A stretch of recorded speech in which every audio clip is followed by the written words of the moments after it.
એમ કહેવાય ને કે ભાઈ ટ્રુથ ઇઝ બિટર, સત્ય કડવું હોય છે. તો એવું થોડી ઝલક મારી લાઈફમાં પણ ક્યારેક આવી જાય છે. મને આ ઇન્ડસ્ટ્રીમાં કદાચ 8 વર્ષ થઈ ગયા છે. હું 2005 એન્ટર થઈ હતી. તો અત્યાર સુધી કોઈ અવોર્ડ નહીં. હવે મને એવું લાગે છે, ચલો એ તો બધાની પોતપોતાની એક વિચારધારા હોય છે કે ભાઈ અમને કોનું ગામ ગમે છે, કોનું નહીં ગમતું. પણ અત્યાર સુધી જેવું પ્રશ્ન અમારા આ ભાઈએ કર્યું છે કે મને કયું અવોર્ડ મળ્યું છે, best popular actress in Gujarat, સૌથી ફેમસ એક્ટ્રેસ ગુજરાતમાં કોણ છે એનું અવોર્ડ મને મળ્યું છે. અચ્છા. મમતાજી, હું તમને પૂછીશ કે જયારે શૂટિંગ ના હોય ત્યારે તમે શું કરો છો દિવસ દરમિયાન? અમારા દર્શક મિત્રોને પણ બહુ મજા આવશે સાંભળવાની. શોપિંગ કરું છું અને અમારા પ્રેક્ષક વચ્ચે જઈને જ કરું છું. ઘણી બધી વખતે તો લોકો ઓળખી જાય છે, પણ ઘણી બધી વખતે લોકો નહીં ઓળખી શકતા. શું કામ? કારણ કે હું આમ ને આમ દુપટ્ટો બાંધીને જાઉં છું. હવે મમતાજી, તમે જયારે પબ્લિક વચ્ચે જાઓ છો, જયારે તમારા ડાયરાના પ્રોગ્રામમાં, ત્યારે તમે ઘણી શેરો શાયરી બોલો છો, તો તમને સાહિત્યમાં રસ ખરો? સાહિત્યમાં ખૂબ જ રસ છે, પણ સાહિત્ય કોની પાસેથી જાણવું? એવું કોઈ ગુરુ નહીં મળતું, એવું કોઈ નોલેજ વાળો માણસ મારા કોન્ટેક્ટમાં ટચમાં નથી. તમે કંઈ કહો ને મને સાહિત્ય વિશે. બરાબર છે. તો આ તમારી જે ફિલ્મની તમે કીધું કે સૌથી પહેલી શરૂઆત તમે ઓર્કેસ્ટ્રાથી કરી, તો તમને કોઈ એવું સોંગ યાદ છે કે તમે જયારે પરફોર્મ કર્યું એ સોંગ તમને યાદ છે અત્યારે? મેં હિન્દી સોંગ્સ ઉપર જ કર્યું હતું.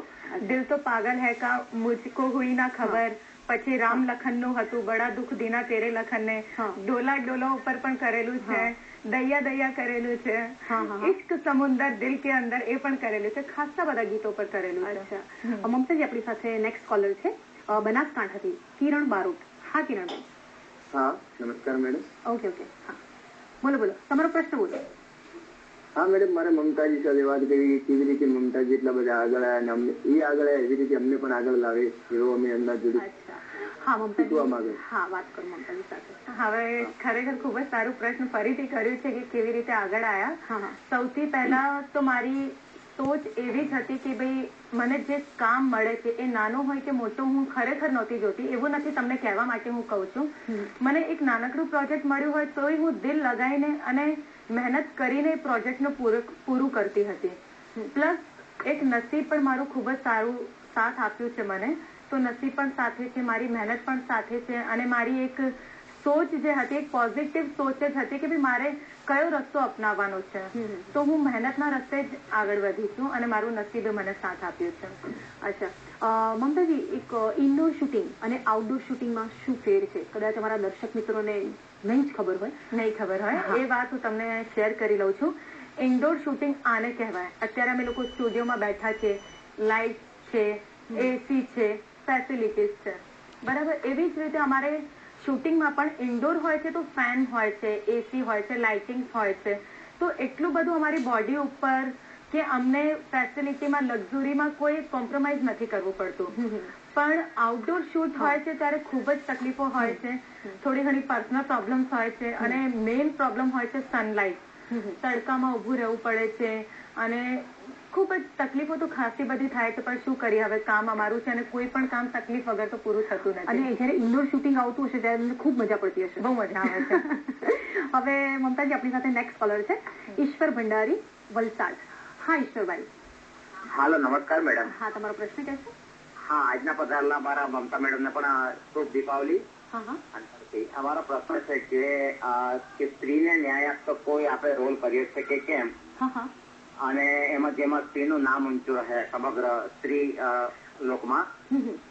અને મમતા મેડમ ને મારે પૂછવાનું કે તમે હિન્દી ફિલ્મમાં કોઈ રોલ કરીએ છો કે કેમ? જો ના કર્યો હોય તો ક્યારે કરશો અને હિન્દી ફિલ્મનું નામ તમારામાં ઊંચું આવે રહે? Thank you very much. Okay.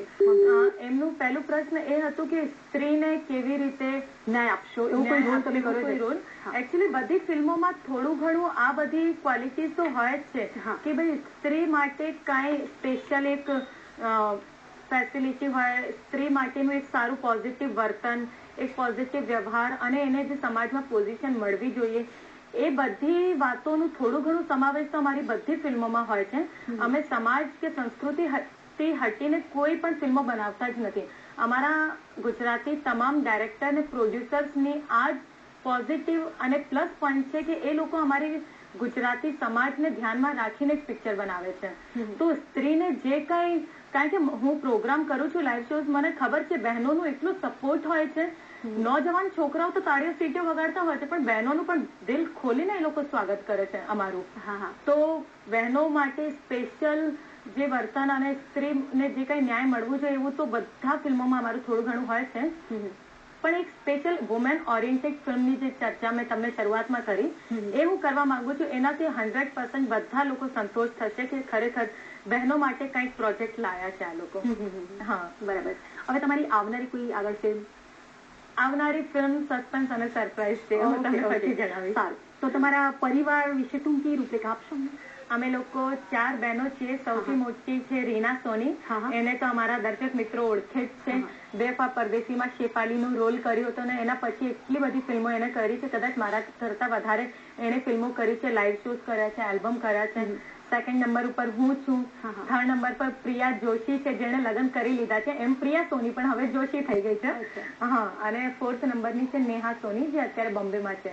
Mummy housewife છે, જામનગરમાં રહે છે, અને પાપા એન્જિનિયર છે MES-માં.